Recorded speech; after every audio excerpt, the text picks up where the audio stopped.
എന്നേക്കുമുള്ളത്, ഒരിക്കലും മാറിപ്പോകാതെ അഴിവില്ലാതെ നിലനിൽക്കുന്ന തിരുവചന യാഥാർത്ഥ്യത്തിലൂടെ മുന്നോട്ട് കടന്നു പോകുവാൻ ഈ വിലയേറിയ സമയം എല്ലാ വിശുദ്ധ ദൈവമക്കളെയും കർത്താവിന്റെ തിരുസന്നിധിയിൽ അവന്റെ തിരുവചനത്തിലേക്ക് ഹാർദവമായി ക്ഷണിക്കുകയാണ്.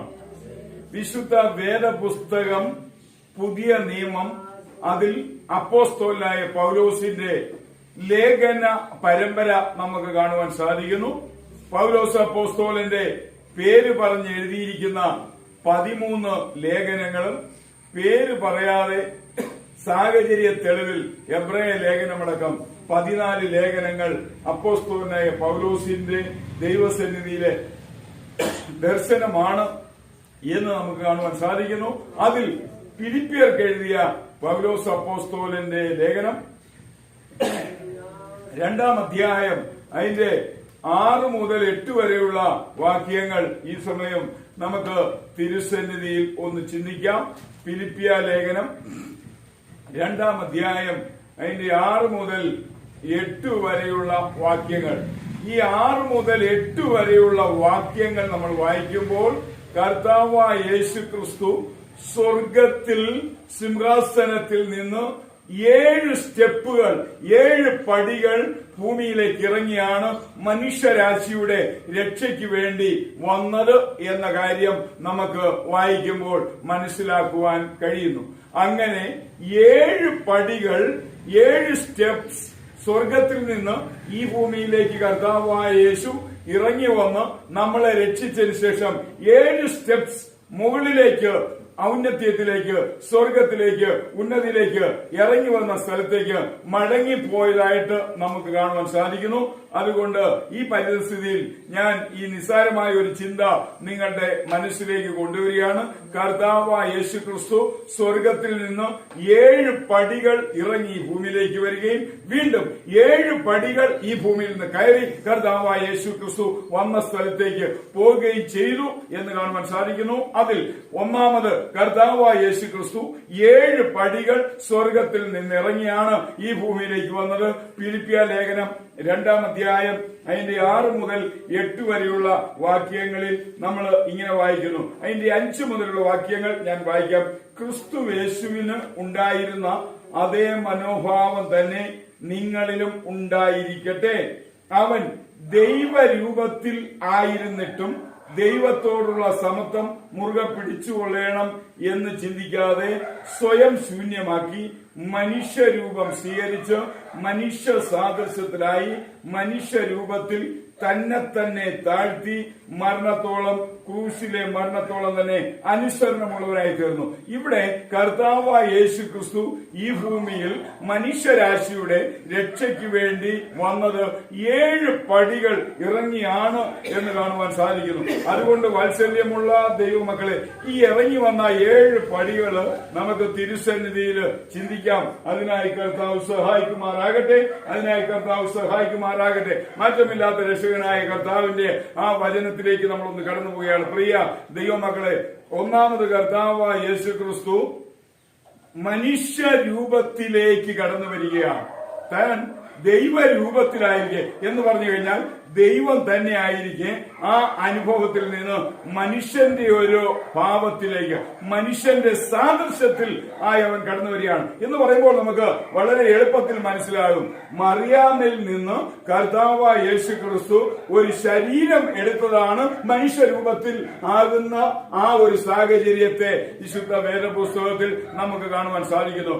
കർത്താവായ യേശു ക്രിസ്തു മനുഷ്യനായി ജനിച്ചില്ല എങ്കിൽ മനുഷ്യ സാദൃശ്യത്തിൽ, മനുഷ്യരൂപത്തിൽ, മനുഷ്യരുടെ രക്ഷയ്ക്ക് വേണ്ടി ഈ ഭൂമിയിലേക്ക് വരുവാൻ ഒരു സാഹചര്യത്തിലും സാധ്യമല്ല എന്ന് കർത്താവിന്റെ നാമത്തിൽ ഞാൻ ഓർപ്പിക്കുകയാണ്. അതുകൊണ്ട് കർത്താവായ യേശു ക്രിസ്തു ഒന്നാമത് സ്വർഗത്തിൽ നിന്ന് മനുഷ്യ സാദൃശ്യത്തിലായി ഈ ഭൂമിയിലേക്ക് വന്നു എന്ന് കാണുവാൻ സാധിക്കുകയാണ്. പ്രിയ വാത്സല്യമുള്ള ദൈവമക്കളെ, പ്രത്യേകിച്ച് നമ്മള് വെളിപ്പാട് പുസ്തകത്തിലേക്കൂടെ കടന്നു പോവുകയാണെങ്കിൽ വെളിപ്പാട് പുസ്തകം 5-ാം അധ്യായം 12-ാം വാക്യത്തിലേക്ക് നമ്മൾ കടന്നു പോകുമ്പോൾ അവിടെ 7 പടികൾ ഈ ഭൂമിയിലേക്ക് ഇറങ്ങി വന്ന കർത്താവ് 7 പടികൾ ഈ ഭൂമിയിൽ നിന്ന് കയറിപ്പോയി എന്ന് നമ്മൾ വായിക്കുകയാണ്. വെളിപ്പാട് പുസ്തകം 5-ാം അധ്യായം അതിന്റെ 12-ാം വാക്യം.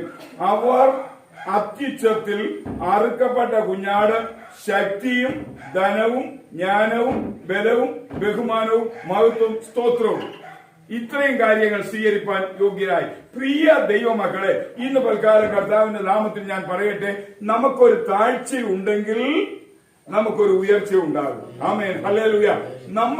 നമ്മുടെ ജീവിതത്തിൽ എന്നും ഉയർന്നു തന്നെ ഇരിക്കത്തില്ല. ഈ ലോകത്തിലെ സാമ്പത്തികമായോ സാമൂഹ്യമായോ മറ്റു പബ്ലിക്കിലെ ഏതെങ്കിലും സ്ഥാനമാനങ്ങളിലോ വിദ്യാഭ്യാസത്തിലോ എത്ര ഉയർന്ന ഒരു മനുഷ്യനും ഏതെങ്കിലും ഒരു അവസ്ഥയിലേക്ക് താണു പോകുമെന്ന് പറയുമ്പോൾ അവന്റെ ശരീരത്തിന് ഒരു ദുർബലത വന്നാൽ അവൻ താണുപോകും. അവന്റെ മനസ്സിന് ഒരു ദുർബലത വന്നാൽ അവൻ താണുപോകും. അവന്റെ സാമൂഹ്യ സ്ഥാനങ്ങളിൽ ഒരു ദുർബലത വന്നാൽ അവൻ താണുപോകും. അവന്റെ സമ്പദ് മേഖലയിൽ ഒരു ചെറിയ കുത്തുണ്ടായാൽ അവൻ താണുപോകും. പ്രിയ ദൈവമക്കളെ, ഈ ലോകത്തിൽ ജനിച്ച് ഈ ലോകത്തിൽ നിന്ന് മടങ്ങിപ്പോയിട്ടുള്ളവരും ഇന്ന് ഈ ലോകത്തിൽ ജീവിച്ചിരിക്കുന്നവരും ഇനി ഈ ഭൂമിയിൽ ജനിച്ച് ജീവിക്കുവാൻ പോകുന്നവരിലും ഒരു താഴ്ച ഉണ്ടാകാത്ത ഒരു അനുഭവം ഉണ്ടാകത്തില്ല. കാരണം വിശുദ്ധ വേദപുസ്തകത്തിൽ ഏറ്റവും നല്ല ഉദാഹരണമാണ് നമുക്ക് കാണുവാൻ കഴിയുന്നത്. നമ്മുടെ കർത്താവായ യേശു ക്രിസ്തു താണു വന്നു. ആമേൻ, ഹല്ലേലൂയ.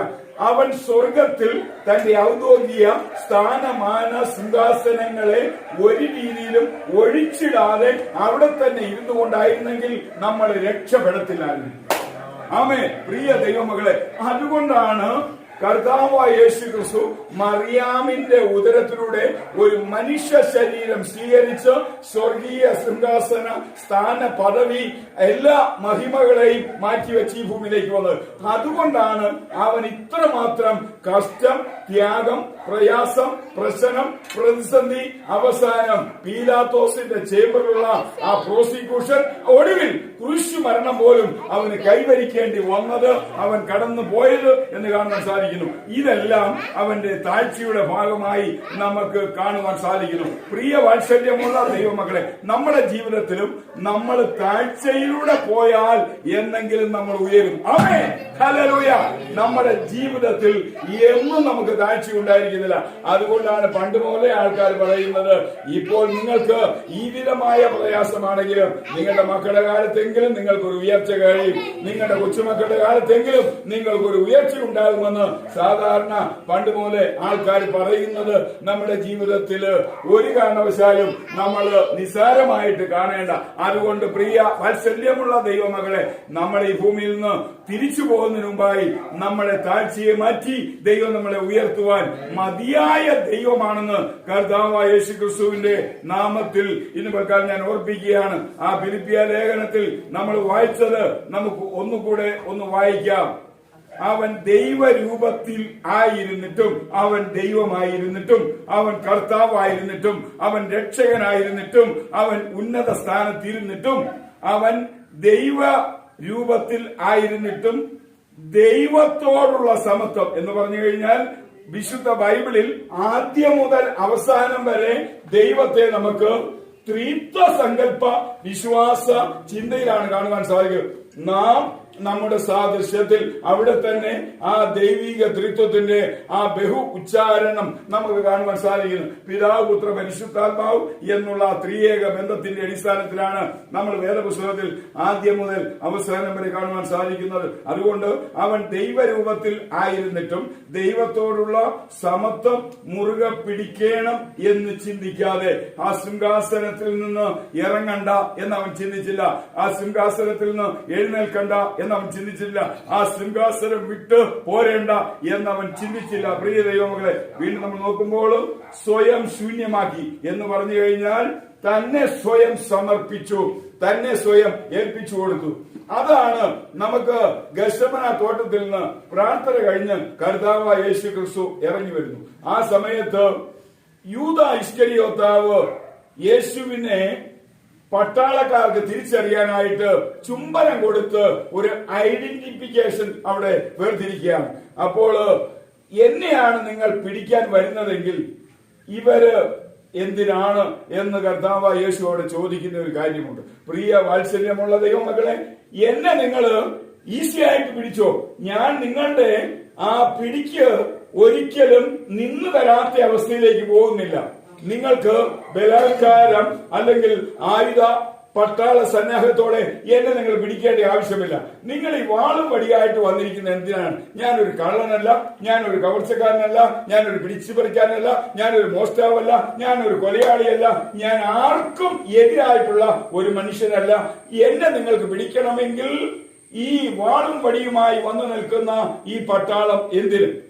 അല്ലെങ്കിൽ ഇവിടെ കൂടിയിരിക്കുന്ന ഇത്രയും വലിയ ഈ ജനം എന്തിന് എന്ന് കർത്താവ് യേശു ചോദിച്ചപ്പോൾ റോമൻ പട്ടാളക്കാര് മുൻനിരയിൽ നിന്നവരെല്ലാം ബോധമറ്റ് വീണു എന്നാണ് ബൈബിളിൽ പറയുന്നത്. പ്രിയ ദൈവമക്കളെ, നമ്മുടെ കർത്താവ് യേശു സ്വയം ഒഴിക്കുകയാണ്. ഇവിടെ ഒഴിച്ചു എന്ന വാക്കിന് സ്വയം വിട്ടുകൊടുത്തു, സ്വയം നൽകി, സ്വയം തന്റെ ജീവിതത്തെ ഏൽപ്പിച്ചു എന്ന് നമുക്ക് കാണുവാൻ സാധിക്കുന്നു. സ്വയം ശൂന്യമാക്കി ദാസരൂപം സ്വീകരിച്ചു. ആമേൻ. പ്രിയ വാത്സല്യമുള്ള ദൈവമക്കളെ, അവനൊരു യജമാനനെ പോലെയല്ല, അവനൊരു ദാസനെ പോലെ.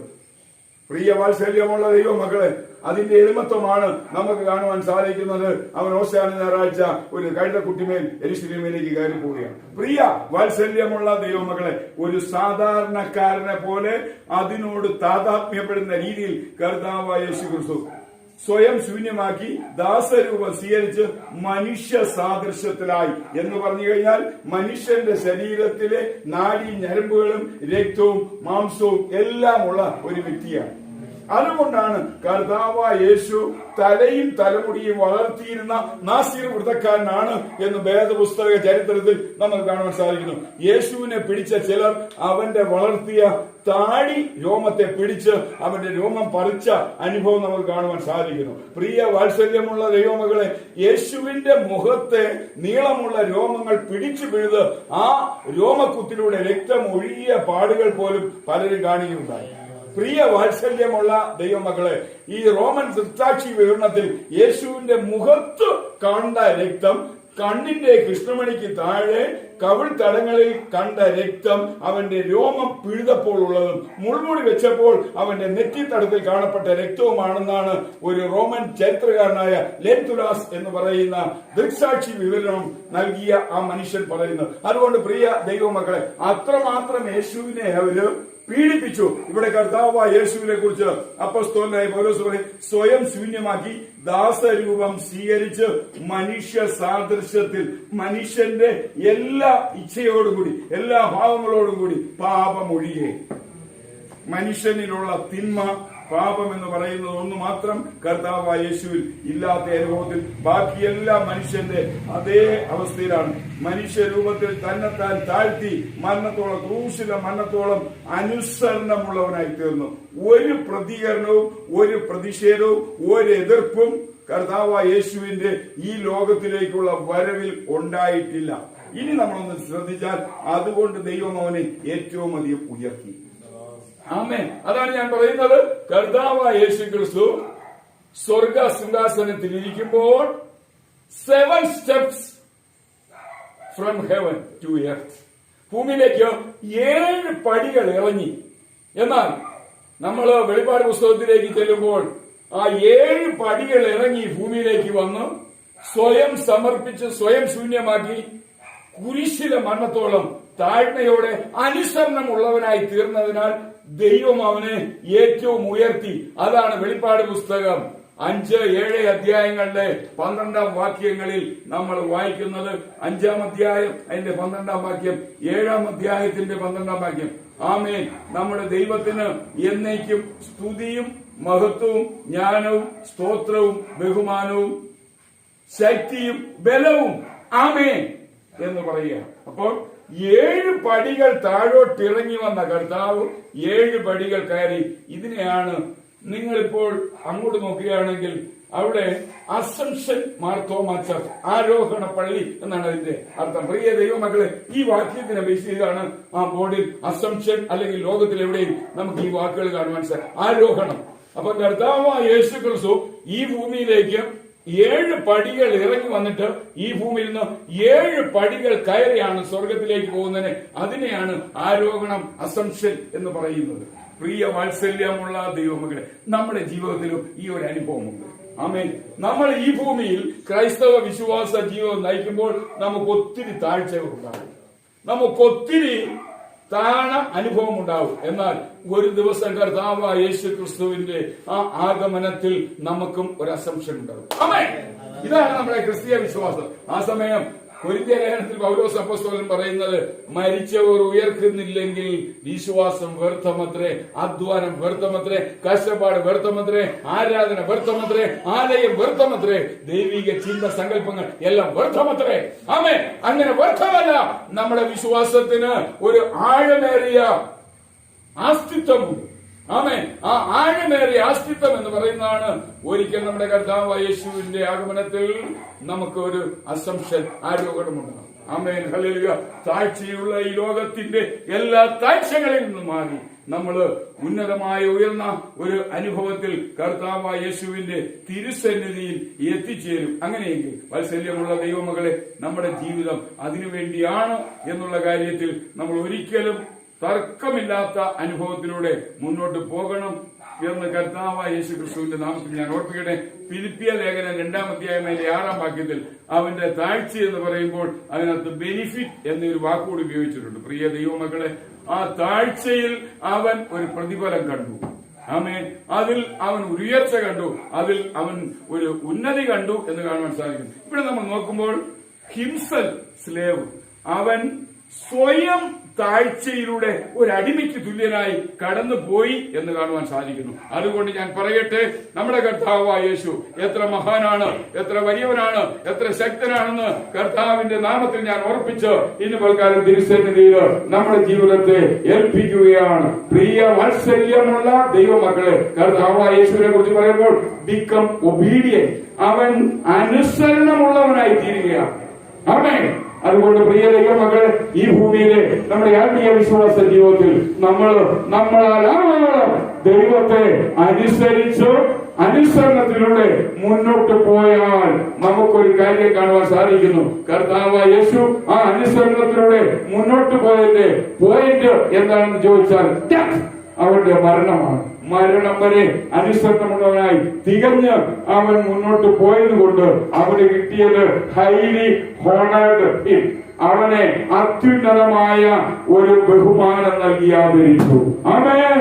അങ്ങനെയെങ്കിൽ നമ്മുടെ കർത്താവായ യേശു ക്രിസ്തുവിന് ആ ഒരു അത്യുന്നതമായ ബഹുമതി നൽകി ആദരിച്ചതുപോലെ നമ്മളെയും ഈ താഴ്ചയുള്ള ഭൂമിയിൽ നിന്ന് നമ്മുടെ അസംഷൻ നാളിൽ ദൈവം ഉന്നതിയിൽ ഉയർത്തി മനോഹരമായ ഒരവസ്ഥയിൽ കൊണ്ടെത്തിക്കുമെന്ന് കർത്താവായ യേശു ഇന്ന് പോൽക്കാലം അവന്റെ വചനത്തിലൂടെ നമ്മളെ ഓർപ്പിക്കുമ്പോൾ ഇതായിരിക്കാം എബ്രായ ലേഖനം 7-ാം അധ്യായം അതിന്റെ 4 മുതൽ 7 വരെയുള്ള വാക്യങ്ങളിൽ എബ്രായ ലേഖകന്റെ ചിന്തയിൽ ജീസസ് ഈസ് ഹൗ ഗ്രേറ്റ്, അവൻ എത്ര മഹാൻ. ആമേൻ. നമ്മുടെ കർത്താവായ യേശു ഇത്രത്തോളം മഹാനായെങ്കിൽ ആ മഹൽ പ്രഭയിൽ നമ്മളും പങ്കുകാരായി നമ്മുടെ ജീവിതം മുന്നോട്ട് പോകുമെന്ന് കർത്താവായ യേശു ക്രിസ്തുവിന്റെ നാമത്തിൽ ഞാൻ ഓർപ്പിക്കുകയാണ്. കർത്താവായ യേശു ക്രിസ്തുവിന്റെ ഈ ഭൂമിയിലേക്കുള്ള വരവിൽ 7 പടികൾ അവൻ ഇറങ്ങി വന്നുവെങ്കിൽ അവൻ ഇവിടെ നിന്ന് പോകുമ്പോൾ 7 പടികൾ ഉയർത്തി അവനെ അത്യുന്നതമായ അവസ്ഥയിൽ കൊണ്ടെത്തിച്ചിരിക്കുകയാണ്. അതുകൊണ്ട് ഞാൻ ഓർപ്പിക്കട്ടെ, പരിപൂർണമായ തികവായ നിറമായ സമ്പൂർണതയുടെ അവസ്ഥയിൽ കർത്താവായ യേശു സ്വർഗസന്നിധിയിലായിരിക്കുന്നത് കൊണ്ട് നമ്മുടെയും എല്ലാ വീഴ്ച താഴ്ചകളും മാറി നമ്മൾ സമ്പൂർണ്ണ നിറവിലും തികവിലും ഉന്നതിയിലും എത്തിച്ചേരുന്ന ഒരു അനുഭവമാണ് നമ്മുടെ അസംഷൻ, നമ്മുടെ ആരോഹണം. അതിനായി നമുക്ക് വിശ്വാസത്തിൽ യാത്ര ചെയ്ത് കർത്താവിനെ പ്രതീക്ഷിച്ച് കാത്തിരിക്കാം. കർത്താവിനായി നമ്മെ സഹായിക്കുമാറാകട്ടെ. ആമേൻ.